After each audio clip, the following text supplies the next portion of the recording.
আসসালামু আলাইকুম। আজকে আমরা এক্সেলে কাজ শুরু করব। বুঝতে পারছেন? আমরা মূলত এক্সেলে কি কাজ করব, এক্সেল সম্পর্কে আমরা যে মৌলিক ধারণাগুলো আছে সেগুলো আমরা দেখব। হ্যাঁ, মূলত এক্সেল জিনিসটা কি, এটা কেমনে কাজ করে, এটা দিয়ে আমরা কি করতে পারি। আমি জাস্ট একটু কয়েকটা স্যাম্পল দেখাচ্ছি। ধরেন এখানে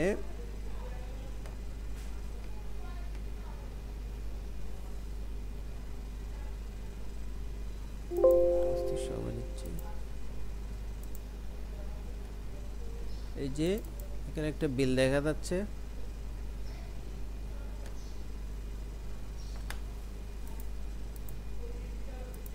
এদিকে আপনার প্রিভিউতে দেখা যাচ্ছে না একটা বিল।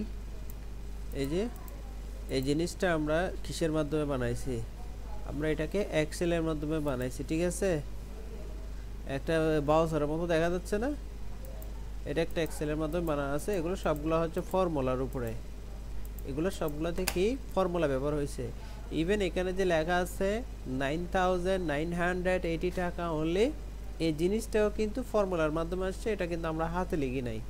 ঠিক আছে, অর্থাৎ এক্সেল মানে হচ্ছে যত কিছু হবে সব কিছু ফর্মুলার উপরে হবে। কিসের উপরে হবে? ফর্মুলার উপরে। ফর্মুলা দিয়ে আমরা সব কিছু বানাবো। ঠিক আছে, আচ্ছা, এই জিনিসটা আমরা মূলত কিভাবে বানাই সেটা আমরা আস্তে আস্তে শিখবো, এবং ফরম্যাটিংটা কিভাবে করে সেটা আমরা আস্তে আস্তে শিখবো। এখানে যে যোগ বিয়োগ গুণ ভাগ যা হয়েছে এগুলা, হ্যাঁ, তারপরে হচ্ছে যে আমরা মানি রিসিটের যে ডিজাইনটা কীভাবে করে। অর্থাৎ এক্সেল এমন একটা প্রোগ্রাম যেটাতে আপনি মানে ছোটোখাটো একটা প্রোগ্রাম বা একটা সফটওয়্যারের মতো ডিজাইন করে আপনি যে কোনো রকম কাজ করতে পারবেন। আমি কি বোঝাতে পারতেছি? মানে ছোটোখাটো একটা সফটওয়্যার যেরকম কাজ করে সব কিছু এক্সেলের মাধ্যমে করা সম্ভব।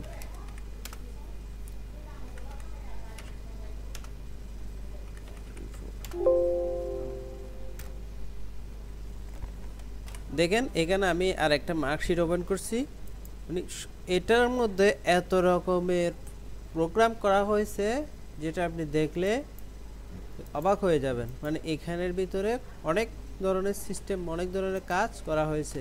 ঠিক আছে, আমরা একটু এটাকে আনপ্রোটেক্ট করার চেষ্টা করি, প্রিপেয়ারে যাই। এখানে ডকুমেন্টে ইনক্রিপ্টেড আছে, এটাকে আমরা ডিক্রিপ্ট করি। তাহলে আমরা দেখি এখানে আমরা একটা বানাইছি, মার্কশিট বানাইছি। এই মার্কশিটের ভিতরে অনেক কিছু আমরা দেখলে খেয়াল করতে পারি। সেটা হচ্ছে যে আমাদের একটা মার্কশিটের একটা নির্দিষ্ট একটা ফরম্যাটিং করা আছে। এই যে যেমন উপরে সবুজ কালার, এখানে ছোট ছোট কতগুলো ড্রপ ডাউন মেনু দেখা যাচ্ছে না?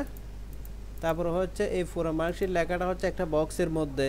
এবার এখানে যে 78 নাম্বার, মানে এখানে কতগুলো মার্কস আছে সেগুলো হচ্ছে বিভিন্ন কালারে আছে, কিছু লাল আছে, কিছু সবুজ আছে, কিছু নীল কালার আছে, কালারে আছে। আবার এখানে কিছু অ্যাবসেন্ট আছে, এগুলো আবার হাইলাইট হয়ে বোল্ড কালার হয়ে আছে, কিছু লেখা আপনার নর্মালি আছে। ঠিক আছে, আবার এখানে সংখ্যার আগে জিরো আছে, এখানে সংখ্যার আগে জিরো নাই, এখানে সংখ্যার আগে জিরো আছে।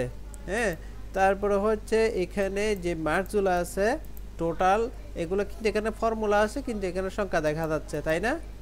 এখানে দেখেন এখানে একটা ফর্মুলা আছে কিন্তু এখানে দেখা যাচ্ছে সংখ্যা।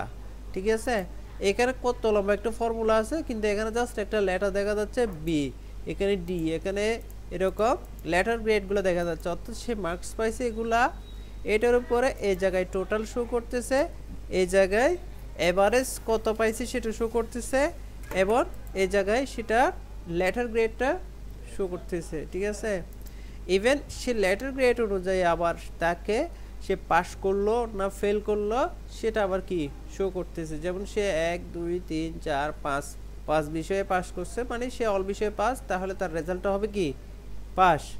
যদি তাকে বলা হয় যে পাস আসবে, তার সাথে সাথে আসবে, র্যাঙ্কিং সহ আসবে, মানে সে পাস করছে ঠিক, সে তার রোল কত হয়েছে। একটা কথা আছে না, আমরা প্রথমে পাস ফেল বের করি, তারপর তাকে আমরা রোল বানাই, যে তার রোল 1, ওর রোল 2, ওর রোল 3। বর্তমান সময়ে তো পাস ফেল থাকলেও রোল তেমন করে না, আগে করতো। ঠিক আছে, বর্তমান সময়ে যত রোল ততই থাকে, শুধু পাস হয়েছে না ফেল হয়েছে সেটাই আসে, কিন্তু আগেরকার দিনের সময়ে এরকম ছিল।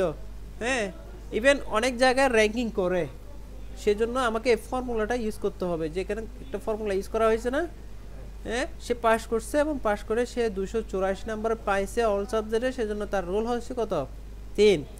এখানে একটু খেয়াল করি, একটা বিষয়ে পাস করছে, বাকি সে 4টা বিষয়ে ফেল, তাহলে তার লেটার গ্রেড ডি আসছে, এভারেজে 32 পাইছে, সে টোটাল মার্কস 161 পাইছে, তার রেজাল্ট হচ্ছে ফেল, এবং সে র্যাঙ্কিংও তাকে কি দেখাবে, ফেল দেখাবে, কারণ সে অনেকগুলো সাবজেক্টে ফেল।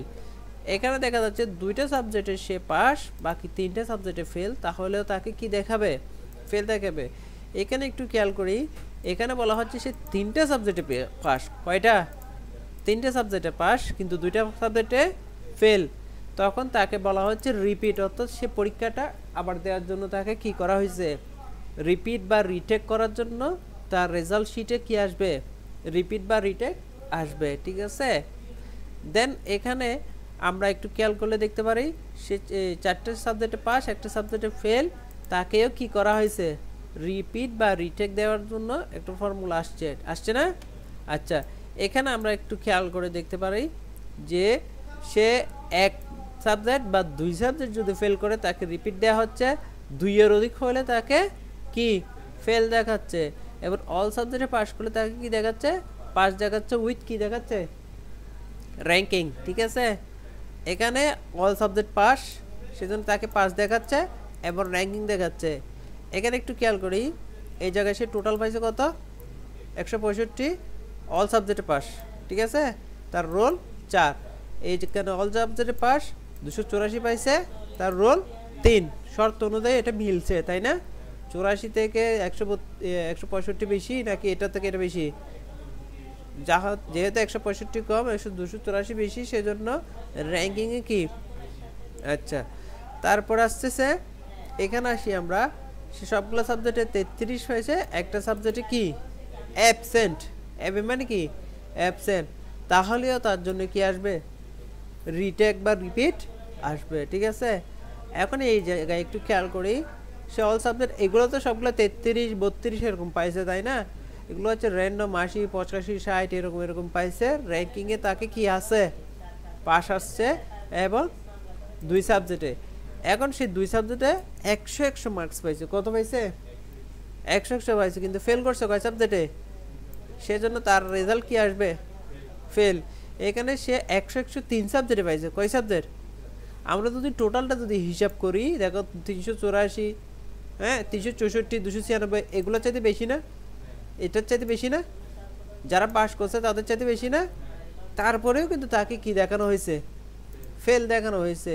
এবং এই জায়গায় 364 পাইছে, তাকে কি দেখানো হয়েছে, রিপিট। কেন, শর্ত অনুযায়ী সে 1 সাবজেক্ট বা 2 সাবজেক্টে ফেল করলে তাকে কি দেখাবে, রিপিট দিতে হবে, ঠিক আছে। তারপরে সে অল সাবজেক্টে পাস, তাহলে অল সাবজেক্টে পাস হলে তাকে র্যাঙ্কিং অবশ্যই কি দেখাবে, 1 দেখাবে, ঠিক আছে। এবং দেখো সে 4টে সাবজেক্টে পাস, কয়টা, 4টে সাবজেক্ট, সে 400 মার্কস পেয়ে পাস, এখানে 284 পাইও সে পাস, এখানে 165 পেয়েও পাস, ঠিক আছে, এখানে 327, কিন্তু সে 400 পাইছে, তারপরেও তাকে কি দিতে হবে, রিটেক দিতে হবে। কেন দিতে হবে, একটা সাবজেক্টে সে পরীক্ষা দেয় নাই। তাহলে আমার এই ফর্মুলাটা কাজ করতেছে, খুব সুন্দর করে কাজ করতেছে না। তাহলে এই ফর্মুলাটা আমাকে বানান শিখতে হবে, এটাকে আসলে কেমনে বানায়, কীভাবে বানায়। এখানে দেখো আমরা কিন্তু বেশ কয়েকটা ফর্মুলা ইউজ করছি, এখানে ইফ ফর্মুলা কল করছি, ঠিক আছে, র্যাঙ্কিং ফর্মুলা কল করছি, কাউন্ট ইফের ফর্মুলা কল করছি, ঠিক আছে। তারপর হচ্ছে আমরা এখানে এই বাকি হলো হচ্ছে কন্ডিশনাল, মানে ইফ দিয়ে কি আমরা কি কন্ডিশনাল ফর্মুলাকে কি করছি, কল করছি। তাহলে কি কি conditional formula, ranking formula, counting formula, তাও আবার কন্ডিশনাল কাউন্টিং, ঠিক আছে।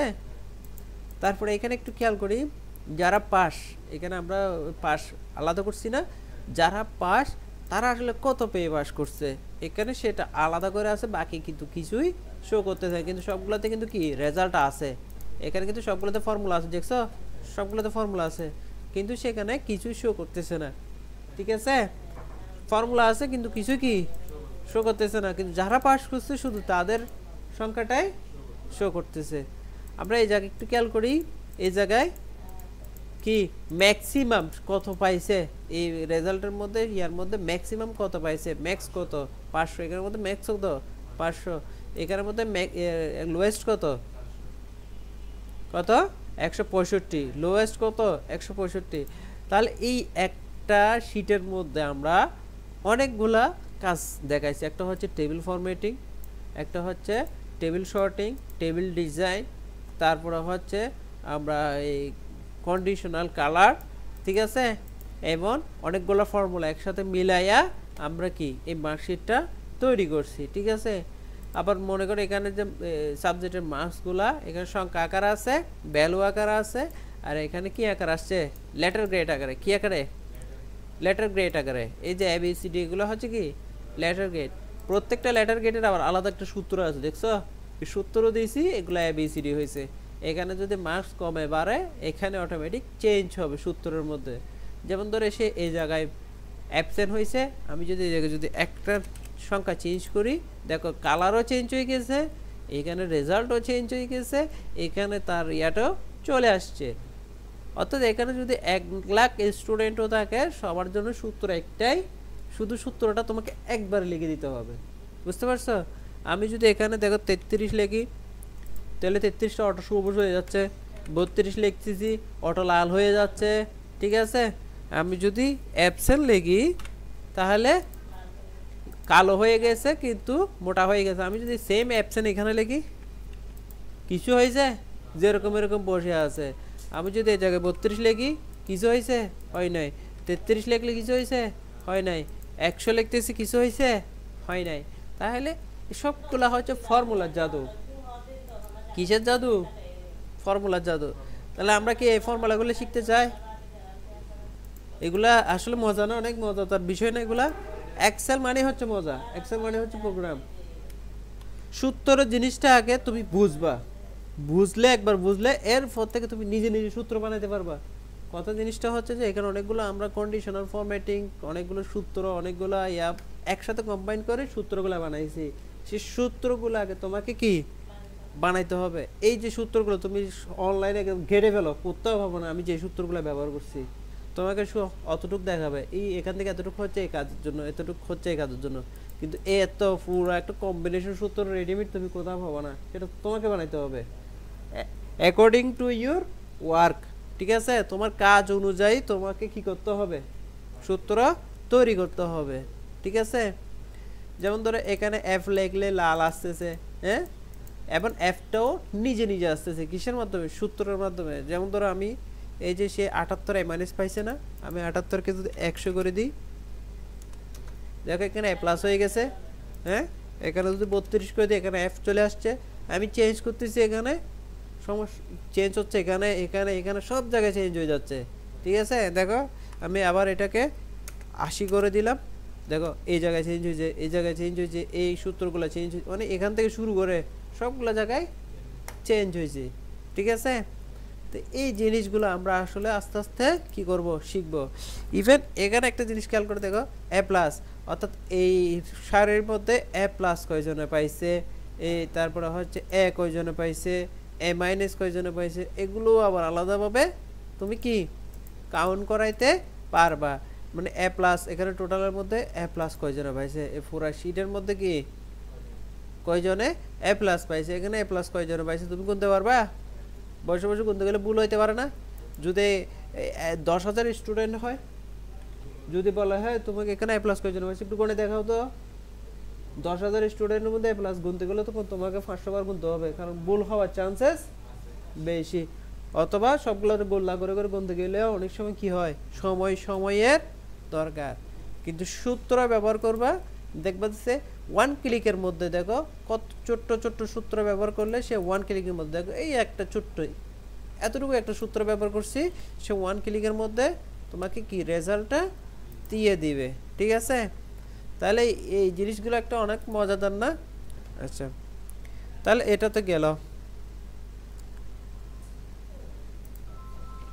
এখানে দেখতে পারো এখানে একটা স্যালারি শিটের একটা নমুনা আছে যা আমরা বিভিন্ন কোম্পানিতে বা বিভিন্ন অর্গানাইজেশনে যদি জব করি সেখানে একটা স্যালারি শিট বানাইতে হয় কিছু কন্ডিশন থাকে ওই কন্ডিশন অনুযায়ী আমাদের কি বানাইতে হয় স্যালারি শিটগুলো বানাইতে হয়। পরীক্ষার সময় কিন্তু এই ধরনের একটা স্যালারি শিটের নমুনা দেওয়া থাকবে, এরকম কন্ডিশন দেওয়া থাকবে, সে কন্ডিশন অনুযায়ী তোমাকে স্যালারি শিটটা কি করতে হবে, বানাইতে হবে। যেমন ধরো তোমার বেসিক স্যালারিটাই দেওয়া থাকবে, বাকি কোনো কিছু দেওয়া থাকবে না, যেটা হচ্ছে সবগুলা ফর্মুলা দিয়ে আনতে হবে। যেমন ধরো হাউস রেন্ট বলা হচ্ছে এখানে, হাউস রেন্ট বেসিক, যদি basic equal to or above, ঠিক আছে, 9000 অর্থাৎ 9000 বা তার সমান যদি হয় তাহলে বেসিক হবে কত, 50%, আদারওয়াইজ 9000 টাকার নিচে হলে 60%, অর্থাৎ বাসা ভাড়া হবে যদি এখানে যদি 9000 টাকা যদি তার বেতন হয় তাহলে তার বাসা ভাড়া হবে কত, 50%, 9000 টাকার 50%। আর যদি তার নিচে হয়, 9000 টাকার নিচে হয় তাহলে কত হবে, 60%, অর্থাৎ এখানে যা থাকবে তার 60% ইয়া হবে কি, বাসা ভাড়া, ঠিক আছে। তারপরে ডিএনএস অ্যান্ড সিটি অ্যালাউন্স হচ্ছে 25%, অর্থাৎ এই যে বেসিকের 25% হচ্ছে কি ডিএনএস এবং সিটি অ্যালাউন্স, ঠিক আছে। এগুলো হচ্ছে ফর্মুলা দিয়ে আসবে, ঠিক আছে। তেমন ধরো ট্যাক্স, ট্যাক্সও এখানে কন্ডিশন দেওয়া আছে। কন্ডিশন হচ্ছে দেখো, if basic equal to above, equal to or above, ঠিক আছে, 15000, মানে 15000 বা তার সমান হইলে দেন ট্যাক্স উইল বি 600 অ্যান্ড আর 9000 টাকা, অথবা তার কি 9000 টাকার নিচে হলে তখন তার হবে কত, 400 টাকা, ঠিক আছে। 15000 বা তার বেশি হলে তখন কত, 600, 9000 টাকা বা তার নিচে হলে কত, 400। তারপরে 9000 এর নিচে হলে একদম জিরো হলে, মানে 9000 থেকে 15 পর্যন্ত 600, 15-র উপর হলে সরি 9 থেকে 15 পর্যন্ত 400, হ্যাঁ, 15-র উপরে হলে 600, 9 এর নিচে হলে কোনো ট্যাক্স হবে না, ঠিক আছে। তাহলে এই অনুযায়ী এখানে ট্যাক্সের যে ফর্মুলাটা আছে সেটা এখানে বসবে, বুঝতে পারছো। তারপর হচ্ছে মেডিকেল অ্যালাউন্স সবার জন্য সেম 500 টাকা করে থাকবে, ঠিক আছে। তারপর হচ্ছে আর্নিং স্যালারি মানে হচ্ছে এখানে যে খরচ আছে, যে মানে কর্তন, যেমন তোমার ট্যাক্স বাদ দিয়া বাদ দিয়া, হ্যাঁ, যেমন ধরো বাসা বেসিক, বাসা ভাড়া, ডিএনএস, সিটি অ্যালাউন্স যেগুলো যোগ হবে, মেডিকেল অ্যালাউন্স, এগুলো যোগ হয়ে যা আসবে সেটা থেকে ট্যাক্স বাদ দিয়ে যে ইয়ার টাকাটা থাকবে সেটা হচ্ছে কি আর্নিং স্যালারি, ঠিক আছে।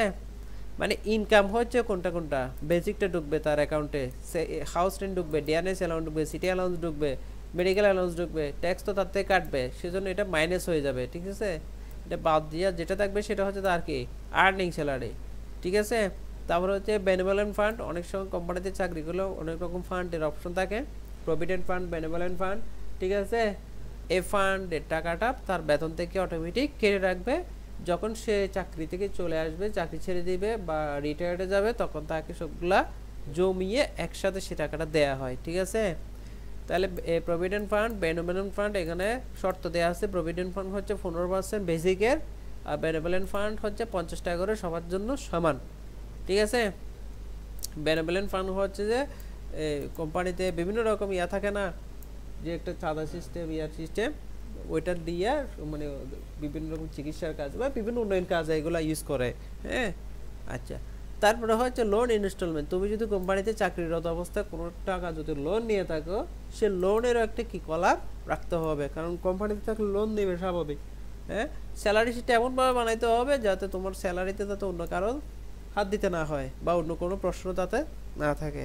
তাহলে টোটাল ডিডাকশন মানে হচ্ছে টোটাল খরচ কি, তাহলে বেনিভোলেন্ট ফান্ড, প্রভিডেন্ট ফান্ড এগুলো স্যালারি থেকে কেটে নিবে, লোন ইনস্টলমেন্ট এগুলো যেহেতু কেটে নিবে সেগুলো তো এগুলো যোগ হয়ে ডিডাকশনে চলে যাবে, হ্যাঁ।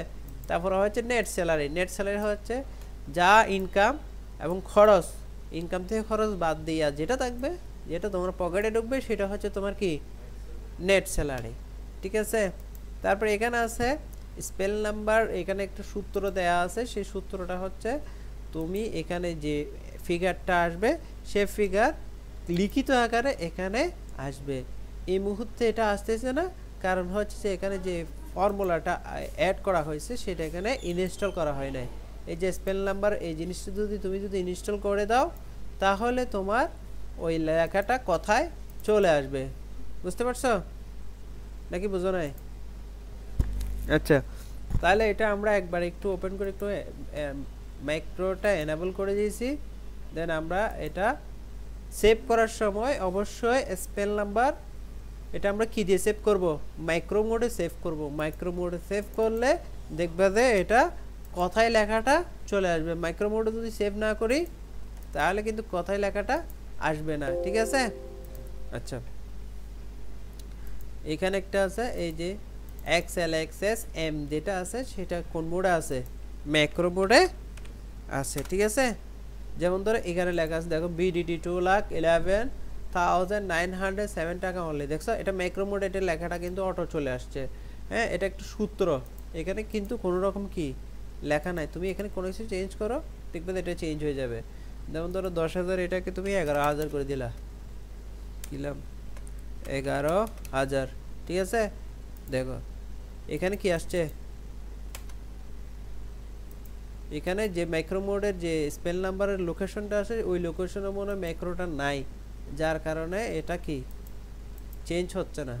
দাঁড়া আমরা লোকেশনটা একটু সেট করে দিই। এই যে লোকেশন, এই লোকেশনটা এখান থেকে নিয়ে এখানের মধ্যে সেই লোকেশনটা দিয়ে দিবা, ঠিক আছে। স্পেল নাম্বার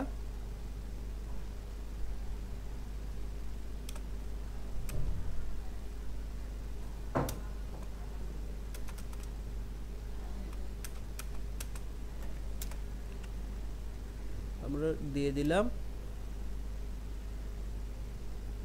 এখানে কিছু একটা বাদ পড়ছে মনে হয় সম্ভবত, এই যে এই জায়গা থেকে দিয়ে দিলাম আমরা, অথবা চিহ্ন দিয়ে দিলাম। দেন আমরা এন্টার দিয়ে দেখি কি হয়।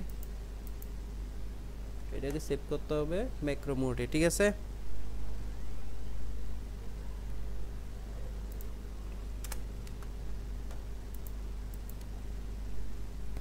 মূলত তাহলে আমরা এই জিনিসটা আমরা বুঝতে পারছি।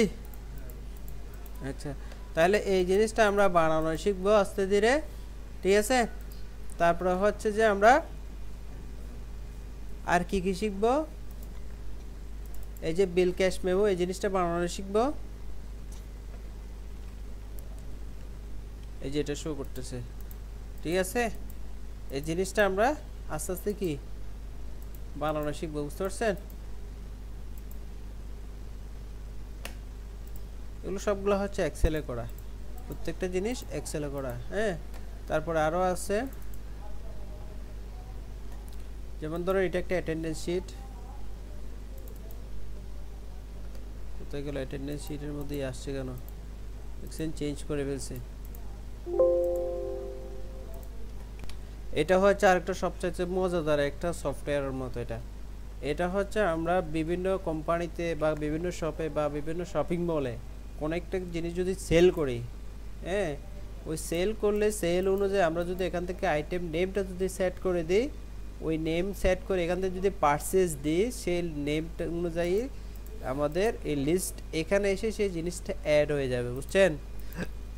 এখানে এসে অ্যাড হয়ে যাবে, যেটা কিনবো সেটা এখানে অ্যাড হয়ে যাবে, যেটা বিক্রি করে দিব সেটা এখানে অ্যাড হয়ে যাবে, ঠিক আছে। এবং যেটা আমার বর্তমান যে মালামালগুলো থাকবে সেগুলো এসে এখানে এসে কি হয়ে যাবে, অ্যাড হয়ে যাবে, বুঝতে পারছেন। এগুলো হচ্ছে একটা প্রোগ্রামের মতো। আমি জাস্ট কাজ করব, ইনপুট দিব এই জায়গায়, এই পার্সেল শিটে ক্লিক করলে পার্সেল শিটে অটো চলে আসবে, ঠিক আছে। স্টক শিটে ক্লিক করলে স্টক শিটে অটো চলে আসবে, ঠিক আছে। সেল শিটে ক্লিক করলে সেল শিটে অটো চলে আসবে।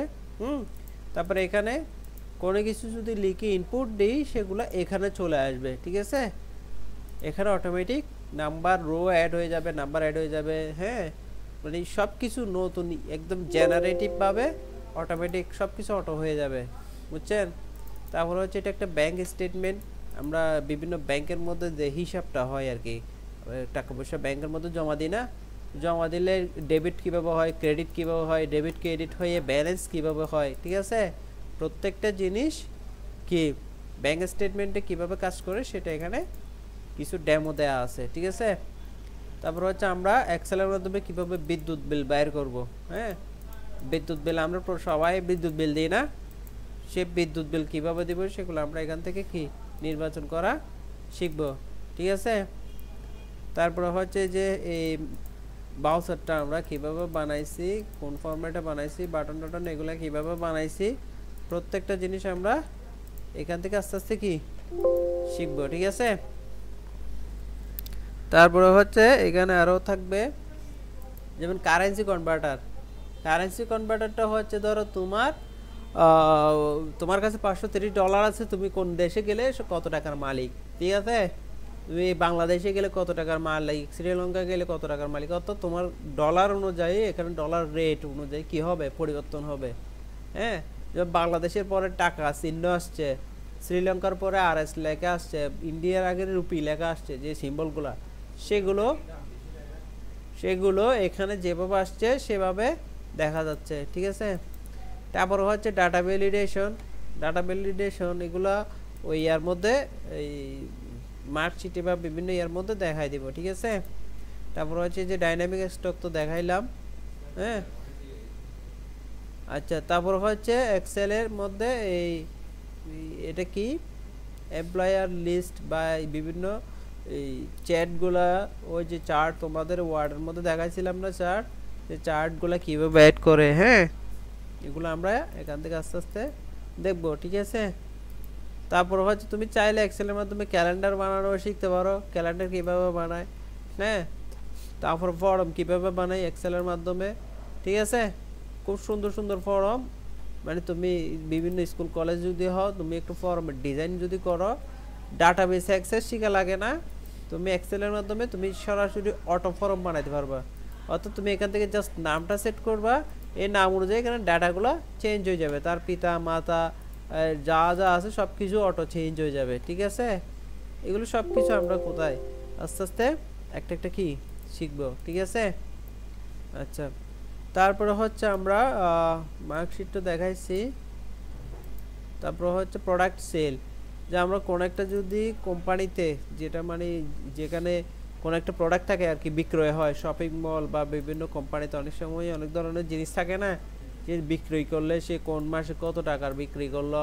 হ্যাঁ, 6 মাস পর পর তারা যদি একটা এই চার্ট বের করে, রিপোর্ট বের করে, সে 6 মাস পরে লাভে আছে না লসে আছে, ঠিক আছে? সে পুরো 6 মাসে কত টাকা সেল করলো না লাভ করলো, সে ডিসকাউন্ট দেওয়ার পরেও তার গ্র্যান্ড টোটাল কত টাকা থাকে, এবং তার খরচ গিয়ে সে লাভে আছে না লসে আছে, প্রত্যেকটা জিনিসের হিসাব নিকাশ কিসের মাধ্যমে হবে, প্রোডাক্ট সেল রিপোর্টের মাধ্যমে আমরা পেয়ে যাব, ঠিক আছে? আচ্ছা, তারপরে আসতেছি স্যালারি তো দেখাইলাম, র্যাঙ্কিং দেখাইলাম, তারপরে হচ্ছে স্টুডেন্ট বিল, এগুলা প্রিভিউ আসতেছে না, একটু দেখে ওপেন করে।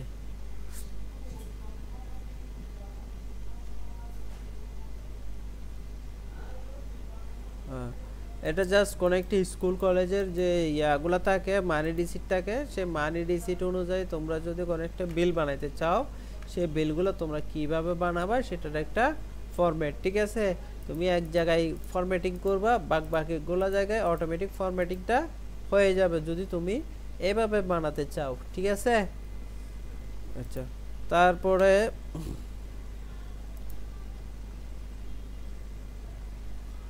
ইউটিউব ভিডিও স্টেপ, এরকম তুমি অনেক কাজ করতে পারবা। আমি জাস্ট বেসিক্স ইয়াগুলো দেখাই দিলে নিজে নিজে সব কিছু কি নিজে নিজে ক্রিয়েট করতে পারবা, ঠিক আছে?